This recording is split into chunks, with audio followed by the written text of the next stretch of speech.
بسم اللہ الرحمن الرحیم۔ صرف 5 منٹ کا مدرسہ قرآن و حدیث کی روشنی میں 222واں دن 12 شعبان المعظم۔ نمبر 1 اسلامی تاریخ۔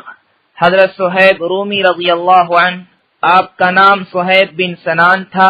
آپ اصلاً عرب ہیں، لیکن بچپن میں رومی فوج نے ان کے گاؤں پر حملہ کر کے لوٹ لیا تھا اور بچوں کو اٹھا لے گئے۔ ان میں ایک یہ بھی تھے، ان فوجیوں نے سارے بچوں کو غلام بنا کر بیچ دیا۔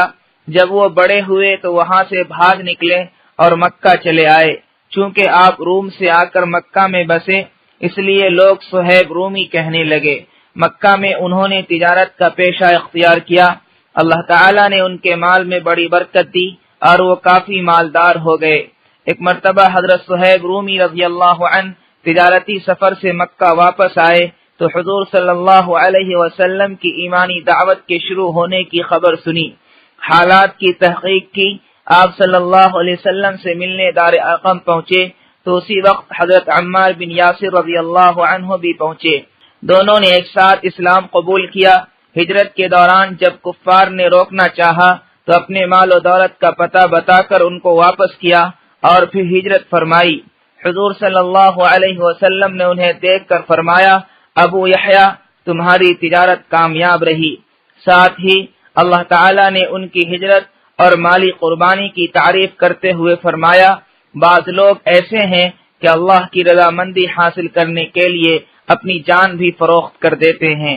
ان کا انتقال 73 سال کی عمر میں 38 ہجری میں مدینہ میں ہوا اور وہیں دفن ہوئے۔ نمبر 2 حضور صلی اللہ علیہ وسلم کا معجزہ، کھجوروں میں برکت۔ حضرت ابو ہریرہ رضی اللہ عنہ چند کھجور لے کر رسول اللہ صلی اللہ علیہ وسلم کی خدمت میں حاضر ہوئے اور عرض کیا، اے اللہ کے رسول، ان کھجوروں میں برکت کی دعا کر دیجئے۔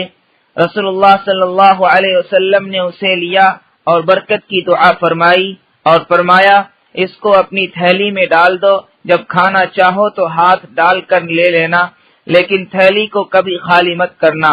حضرت ابو ہریرہ رضی اللہ عنہ فرماتے ہیں، میں ایک مدت تک اس میں سے اللہ کے راستے میں خرچ کرتا رہا، خود بھی کھاتا اور گھر والوں اور مہمانوں کو بھی خوب کھلاتا رہا۔ وہ تھیلی میری کمر سے کبھی الگ نہیں ہوئی، لیکن جس دن حضرت عثمان رضی اللہ عنہ کا قتل ہوا اس دن وہ تھیلی مجھ سے کھو گئی۔ نمبر 3 ایک فرض کے بارے میں، نیکیوں کا حکم دینا اور برائیوں سے روکنا۔ رسول اللہ صلی اللہ علیہ وسلم نے فرمایا، قسم ہے اس ذات کی جس کے قبضے میں میری جان ہے کہ تم پر ضروری اور لازم ہے کہ بھلائیوں کا حکم کرو اور برائیوں سے روکو، ورنہ قریب ہے اللہ تعالیٰ گنہگاروں کے ساتھ تم سب پر اپنا عذاب بھیج دے۔ اس وقت تم اللہ تعالیٰ سے دعا مانگو گے تو قبول نہ ہوگی۔ فائدہ، نیکیوں کا حکم دینا اور برائیوں سے روکنا امت کے ہر فرد پر اپنی حیثیت اور طاقت کے مطابق لازم اور ضروری ہے۔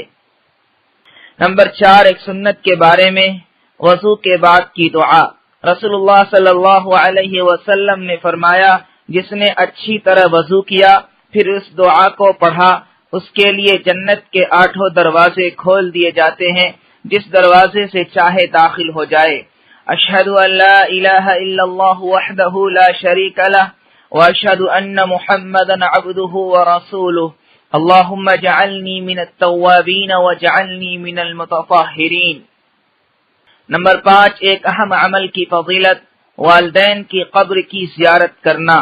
رسول اللہ صلی اللہ علیہ وسلم نے فرمایا، جو شخص ہر جمعہ کو والدین کی یا ان میں سے کسی ایک کی قبر کی زیارت کرتا ہے تو اس کی مغفرت کر دی جاتی ہے اور اسے والدین کا فرما بردار لکھ دیا جاتا ہے۔ نمبر 6 گناہ کے بارے میں، مرتد کی سزا جہنم ہے۔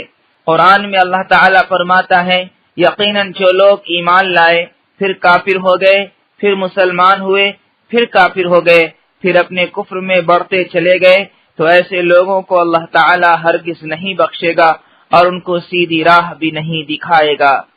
نمبر 7 دنیا کے بارے میں، دنیا داروں سے دور رہنا۔ قرآن میں اللہ تعالیٰ فرماتا ہے، آپ ایسے شخص سے اپنا خیال ہٹا لیجئے جو ہماری نصیحت سے منہ موڑ لے اور دنیاوی زندگی کے علاوہ اس کا کوئی مقصد نہ ہو ان لوگوں کے علم کی پہنچ یہیں تک ہے، یعنی وہ لوگ صرف اسی دنیا کی چیزوں کے بارے میں جانتے ہیں اور اسی دنیا ہی کو مقصد بنا رکھا ہے۔ نمبر 8، آخرت کے بارے میں حوض کوثر۔ رسول اللہ صلی اللہ علیہ وسلم نے فرمایا، میرے حوض کی مسافت 1 مہینے کی ہے، جس کا پانی دودھ سے زیادہ سفید ہے اور اس کی خوشبو مشک سے زیادہ اچھی ہے، اور اس کے پیالے آسمان کے ستاروں کی طرح بہت زیادہ چمکدار ہیں، جو اسے پیے گا کبھی پیاسا نہ ہوگا۔ نمبر 9، طب نبوی سے علاج، چقندر کے فوائد۔ ایک مرتبہ ام منذر بنت قیس رضی اللہ عنہا کے گھر پر رسول اللہ صلی اللہ علیہ وسلم کے ساتھ ساتھ حضرت علی رضی اللہ عنہ بھی کھجور کھا رہے تھے، تو رسول اللہ صلی اللہ علیہ وسلم نے فرمایا، اے علی بس کرو، اس لیے کہ تم ابھی کمزور ہو۔ ام منذر کا کہنا ہے کہ میں نے ان کے لیے چقندر اور جو کا کھانا تیار کیا، تو رسول اللہ صلی اللہ علیہ وسلم نے حضرت علی رضی اللہ عنہ سے فرمایا، اے علی اس کو کھاؤ، اس لیے کہ یہ تمہارے لیے فائدہ مند ہے۔ فائدہ، چقندر اور جو قوت بخشتا ہے اور کمزوری کو دور کرتا ہے۔ نمبر 10، نبی صلی اللہ علیہ وسلم کی نصیحت۔ رسول اللہ صلی اللہ علیہ وسلم نے فرمایا، تم اپنے مرنے والے رشتہ دار کو لا الہ الا اللہ کی تلقین کیا کرو۔ فائدہ، تلقین کا مطلب یہ ہے کہ کلمہ اس طرح آواز سے پڑھنا چاہیے کہ مرنے والا سنے اور سن کر ویسا ہی خود بھی پڑھنے لگے۔